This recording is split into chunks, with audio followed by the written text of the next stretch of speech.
کسی کو جان لینا بہت بڑا عذاب ہوتا ہے۔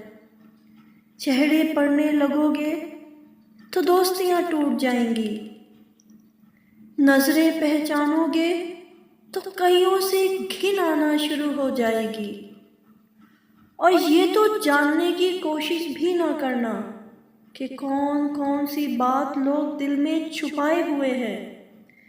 یہ بس خدا کا حوصلہ ہے کہ سب کچھ جانتا ہے اور خاموش رہتا ہے۔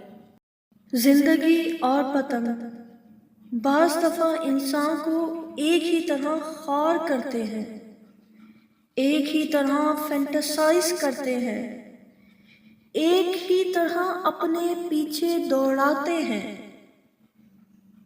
اور ایک ہی طرح خوشی سے پاگل کرتے ہیں، اور ایک ہی طرح مایوس بھی۔ لیکن نہ پتنگ کو کوئی آسمان میں اڑنے سے روک سکتا ہے اور نہ زندگی کو چلنے سے۔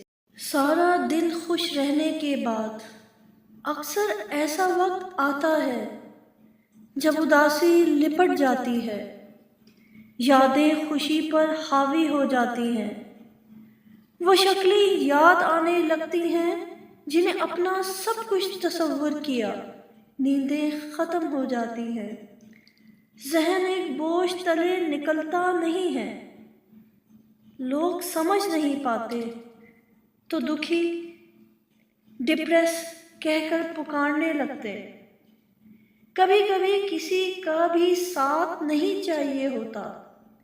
یہ دوستیاں مجھے بوجھ لگتی ہیں، میں جب رپلائی مختصر دوں تو روڈ نہیں ہوں، میرا دل خاموش رہنے کو چاہتا ہے، بات کرنے کو نہیں۔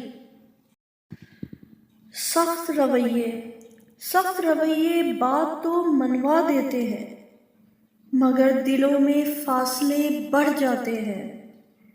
جب رہنا ساتھ ہو تو دونوں طرف رویوں میں لچک ہونی چاہیے، کچھ منوا لیا کچھ مان گئے، یہی مثبت رویہ زندگی میں رشتوں میں تازگی کو برقرار رکھتا ہے۔